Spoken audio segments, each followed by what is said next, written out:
श्री मंगेश फडके यांनी गेली 25 वर्षे भोगभूमी म्हणून विख्यात असलेल्या अमेरिकेत राहून तेथील ऐहिक आमिषांना बळी न पडता मुरगुड येथील श्री गुरु परमपूजनीय डॉक्टर काका यांच्या आज्ञेनुसार प्रस्थानत्रयींचा सखोल अभ्यास आणि त्याचबरोबर साधन चतुष्टय संपन्न आचरण करून आजच्या तरुणांसाठी एक आदर्श घालून दिलेला आहे.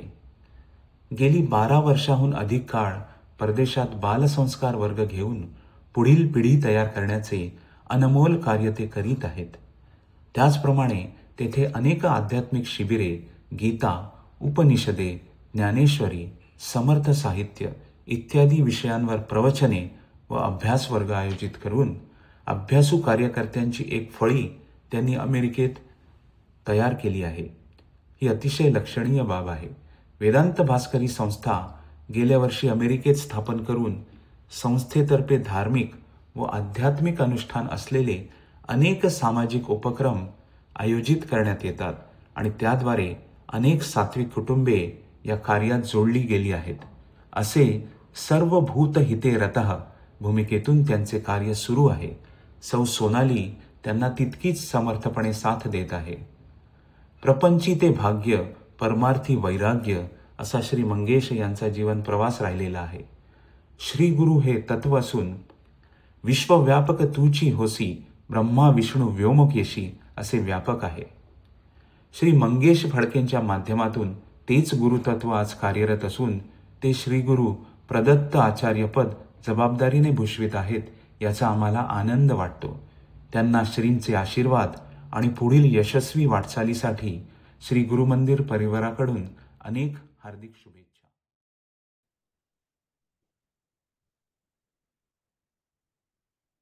गलद्दानगण्डं मिलद्भृङ्गखण्डं चलच्चारुशुण्डं जगत्राणशौण्डं लसद्दन्तकाण्डं विपद्भङ्गचण्डं शिवप्रेमपिण्डं भजे वक्रतुण्डम्.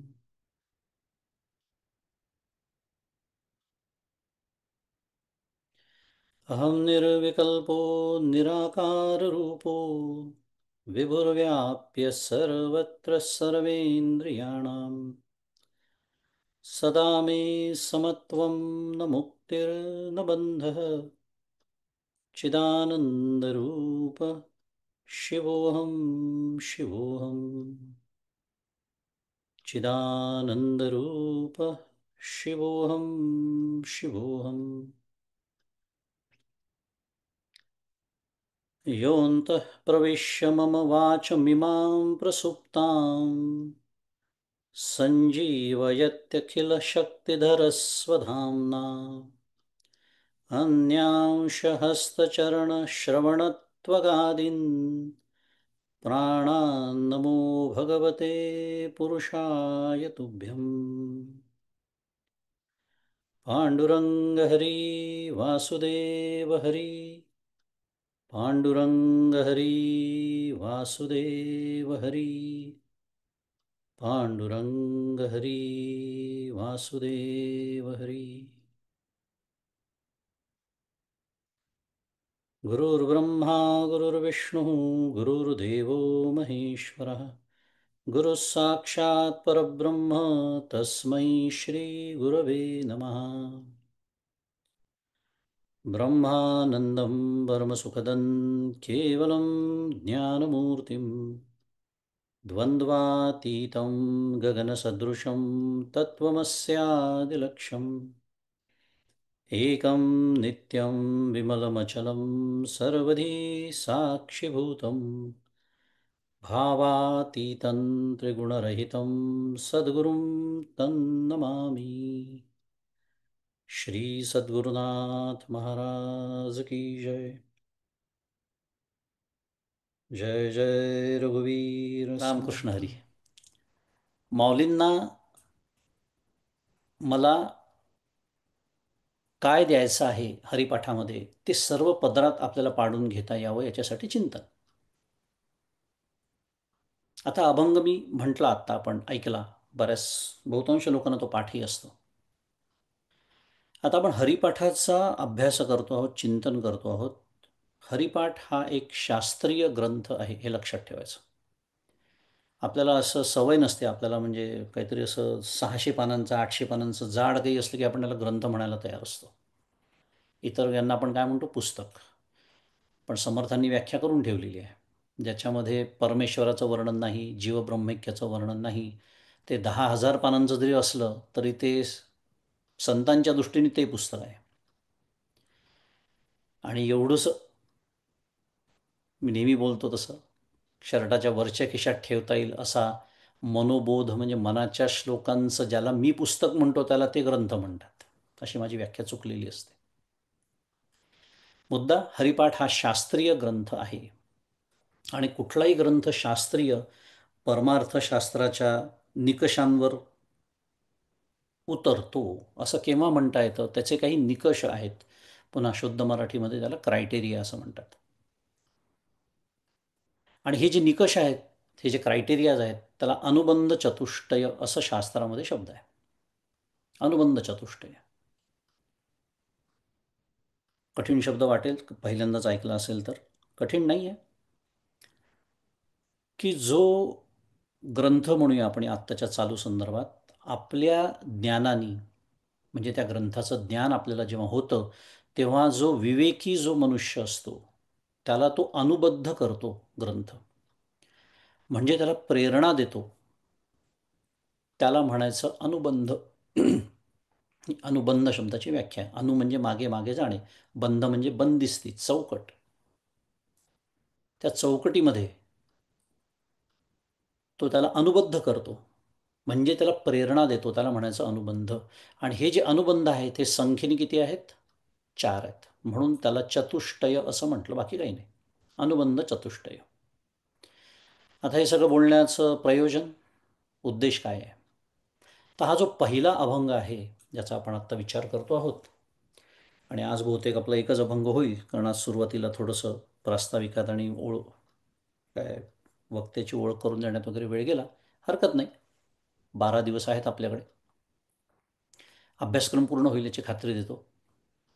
किती सविस्तर ते मला विचारू नका, पण अभ्यासक्रम पूर्ण होईल.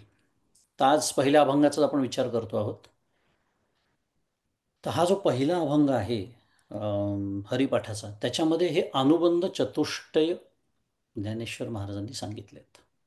म्हणून त्याच्यासाठी सुरुवातीची मांडणी, की अनुबंध चतुष्टय म्हणजे काय, वगैरे वगैरे. आता काय आहेत हे चतुष्टय? म्हणजे 4, आणि अनुबंध म्हणजे आपण शिकलो. मग हे 4 कोणते आहेत? तर एकाला अधिकारी म्हणतात, दुसऱ्याला विषय म्हणतात, तिसऱ्याला प्रयोजन म्हणतात, आणि चौथ्याला संबंध म्हणतात. आता मी सिलिकॉन व्हॅलीमध्ये बसून बोलतोय याचं मला भान असल्यामुळे हे समजायला खरं हा विषय खरं सोपा आहे. कारण आपण नेहमी बऱ्याच वेळेला वी रीड सॉफ्टवेअर मॅन्युअल्स, किंवा कुठलेही त्याचं मॅन्युअल आपण वाचतो. ट्रेनिंग मॅन्युअल्स असतात आपले, आपल्याला अनुभव आहे सगळ्यांना. मग त्याच्यामध्ये दिलेलं असतं की नाही, काय दिलं असतं, की हे मॅन्युअल कोणासाठी आहे, who is qualified enough to even attend this training और रीड दिस मॅन्युअल और यूज दिस सॉफ्टवेअर एट्सेट्रा. तर त्याच्यामध्ये प्री कंडिशन्स असतात. ही ऑपरेटिंग सिस्टीम पाहिजे, हे डिव्हाइस पाहिजे. साध्या भाषेत याला म्हणायचं अधिकार. अधिकार सांगितलेला आहे, हू इज क्वालिफाईड. मग ज्ञानेश्वर महाराजांनी अधिकारी सांगितलेला इथे या अभंगामध्ये. कुठे सांगितलं आहे? असोनी संसारी जिव्हे वेगू करी. हा अधिकारी आहे. कशाचा? हरिपाठाचा. जो संसारीबद्ध जीव आहे हा हरिपाठाचा विशेष अधिकारी म्हणून सांगितलेला आहे. असोनी संसारी म्हणजे आपल्यासारखा संसारी आहे, प्रापंचिक आहे, प्रापंचिक कर्तव्य अजून सुटलेली नाही, परमार्थाची आवड आहे पण प्रपंचाची पण आसक्ती सुटलेली नाही. अधिकार खूप महत्त्वाचा विषय आहे बरं. पुन्हा आपल्याला वेळ कमी आहे, पण वेदांताचा अधिकारी फार वेगळा असतो. पण इथे माऊलींनी संत कसे कृपाळू असतात, जसं माऊलींचाच ज्ञानेश्वरीचा अधिकारी फार वेगळा आहे, अंतरंगची अधिकारी म्हटलेला आहे.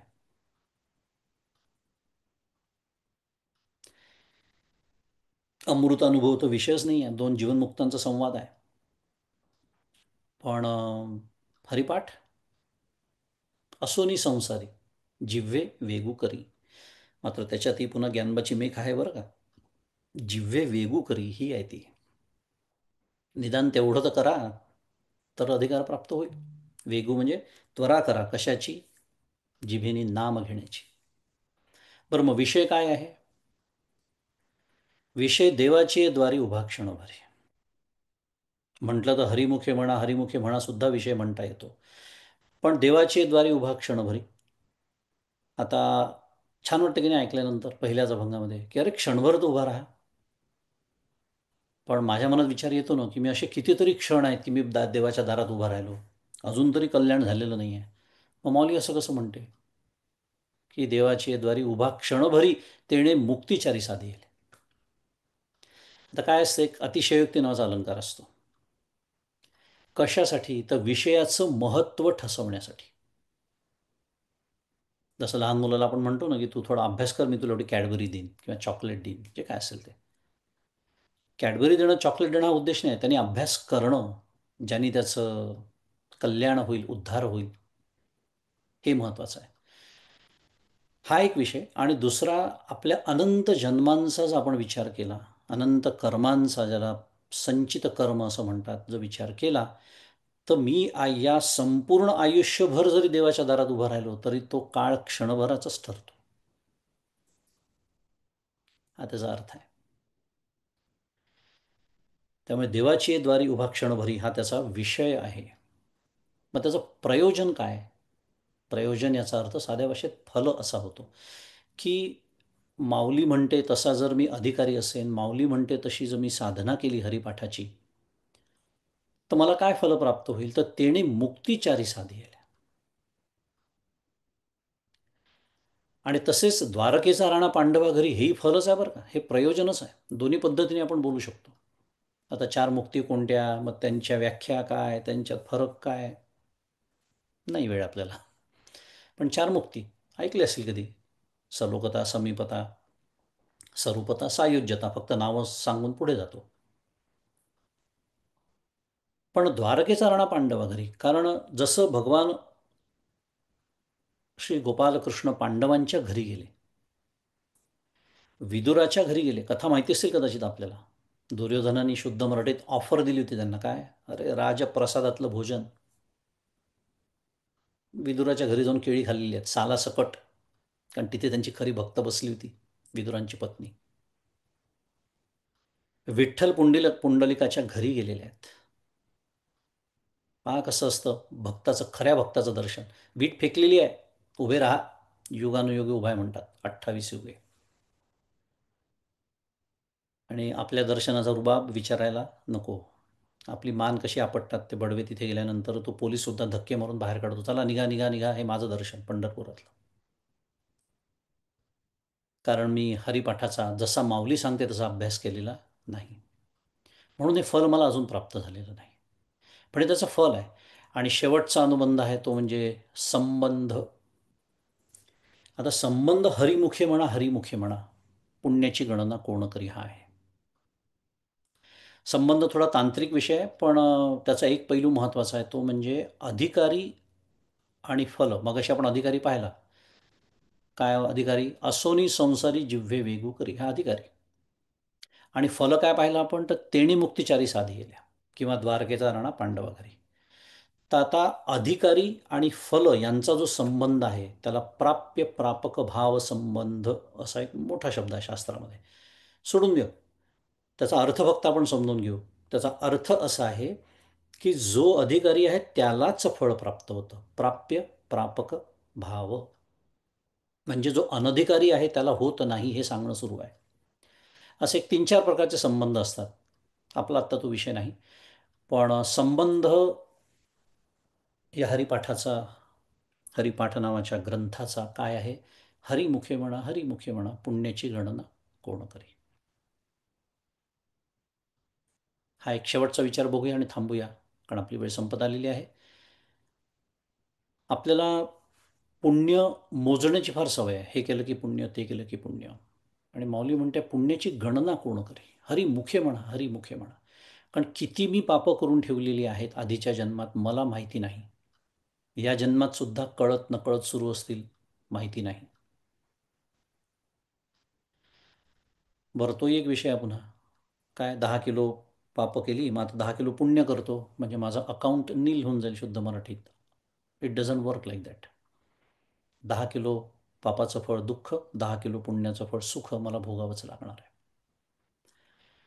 पण शेवटचा विषय पाहून थांबूया की माऊली पुण्य कशाला म्हणते. कारण आपल्याला पुण्याच्या आपल्या आपल्या कल्पना असतात, पण माऊलींनी ज्ञानेश्वरीत पुण्याची व्याख्या आपल्यासाठी करून ठेवली आहे की स्वर्गा पुण्यात्मके पापे येईजे, पापात्मके पापे नरका जायजे, मग माते जेणे पाविजे ते शुद्ध पुण्य.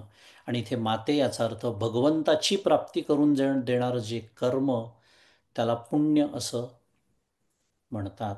एक अत्यंत सोपा दृष्टांत पाहूया आणि थांबूया, म्हणजे आपल्याला शुद्ध पुण्य म्हणजे काय कळेल. कारण पापात्मके पापे नरका जायचे याच्यावर बोलण्याचीच गरज नाही आहे, ते समजायला अत्यंत सोपं आहे की वरती लेबलही पापाचं आहे, आतमध्ये ठासून पाप भरलेलं आहे, समजायला सोपं आहे. पण वरती लेबल पुण्याचं आहे पण आतमध्ये पाप आहे.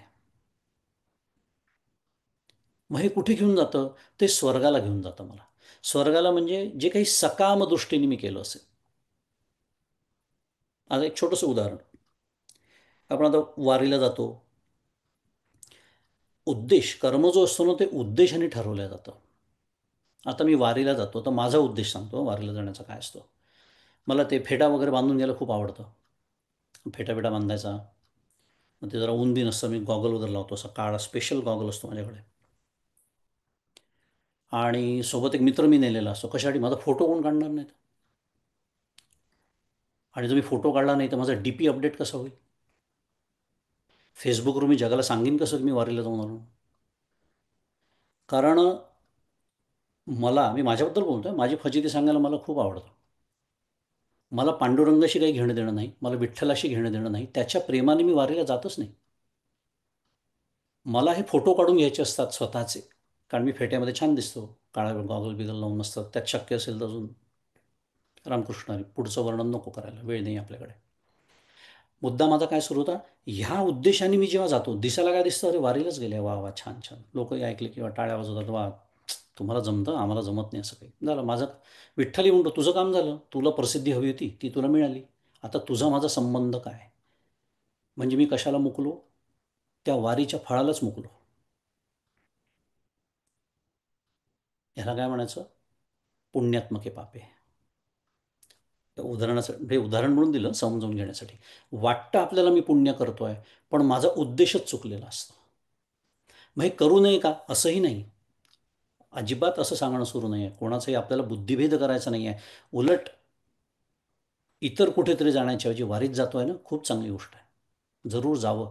कारण इथूनच पुढे आपली प्रगती होते, आणि ती प्रगती करण्यासाठी म्हणूनच आपण हरिपाठाचं चिंतन करतोय. आणि त्या चिंतनाची आजची वेळ संपलेली आहे. त्यामुळे आजचं हे चिंतन आपण पांडुरंगाच्या चरणी, माऊली श्री ज्ञानेश्वर महाराजांच्या चरणी आणि सद्गुरूंच्या चरणी अर्पण करू, आणि आज इथे थांबू. पुंडलिक वरदा हरी विठ्ठल, श्री ज्ञानदेव तुकाराम, पंढरीनाथ महाराज की जय. जय जय रघुवीर समर्थ.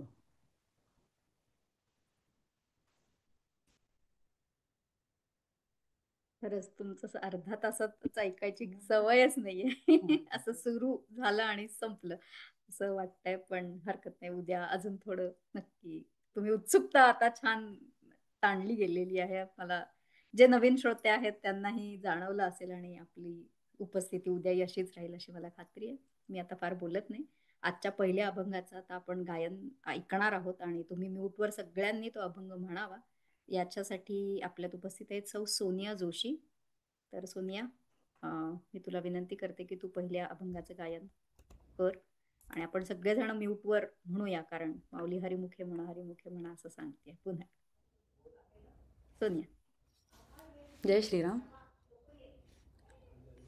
दादा तुम्हाला इथनं वंदन करते.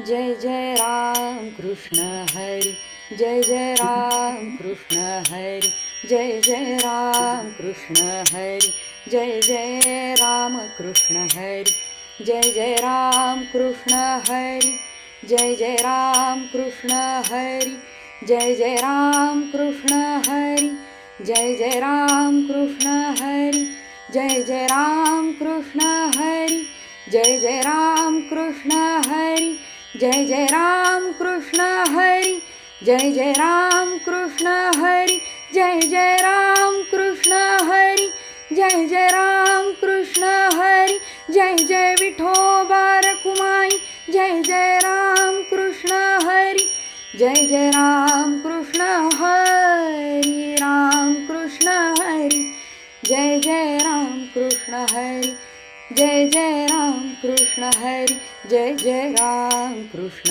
हरी, जय जय राम कृष्ण हरी, जय जय राम कृष्ण हरी, जय जय राम कृष्ण हरी, जय जय राम कृष्ण हरी. देवाची ये द्वारी उभा क्षण भरी, तेणे मुक्तिचारी साधियेल्या, तेणे मुक्तिचारी साधियेल्या, तेणे मुक्तिचारी साधियेल्या. हरी मुखे म्हणा, हरी मुखे म्हणा, पुण्याची गणना कोण करी, पुण्याची गणना कोण करी, पुण्याची गणना कोण करी. असोनी संसारी जिव्हे वेगू करी, वेदशास्त्र उभारी बाह्या सदा, वेदशास्त्र उभारी बाह्या सदा, वेदशास्त्र उभारी बाह्या सदा. ज्ञानदेव म्हणे व्यासाची खुणा, ज्ञानदेव म्हणे व्यासाची खुणा, ज्ञानदेव म्हणे व्यासाची खुणा. द्वारकेचा राणा पांडवा घरी, द्वारकेचा राणा पांडवा घरी, द्वारकेचा राणा पांडवा घरी. हरी मुखे म्हणा, हरी मुखे म्हणा, पुण्याची गणना कोण करी, पुण्याची गणना कोण करी, पुण्याची गणना कोण करी, पुण्याची गणना कोण करी.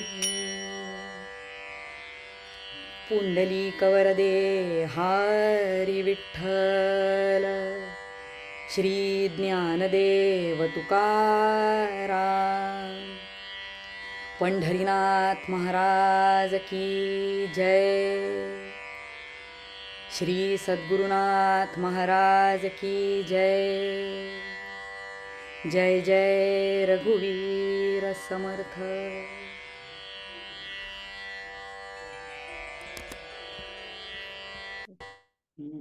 नेहमीप्रमाणे अतिशय छान झालेली आहे सोनिया भजन सेवा. खूपच छान झालं अभंगाचं गायन. तर आता आपण इथे राजेशजी तुम्हाला म्हणजे काही बोलायचं आहे का? 2च मिनिटं आहेत आपल्याकडे. तुम्ही हात वर केलाय. बर असो. तर आपण आता उद्या भेटूया पुन्हा एकदा. आपल्याकडे अर्धाच तास आहे, त्याच्यामुळे सगळ्यांनी वेळेत यावं. आज मी जवळपास 8:59 सुद्धा लोकांना ऍडमिट केलंय मीटिंग मध्ये. तर काही हासिल नाही होणार आपल्याला, आपण जर असं 9 वाजता वगैरे मीटिंग जॉईन केली तर. त्याच्यामुळे अगदी 8:30 वाजता उद्या या आणि आपण 2 जुलैपर्यंत रोज 8:30 ते 9:30 हरिपाठ चिंतनासाठी भेटूया. परमपूज्य दादांना पुन्हा एकदा इथून नमस्कार करते आणि आजचं सत्र संपलं असं जाहीर करते. उद्या भेटूया. जय श्रीराम.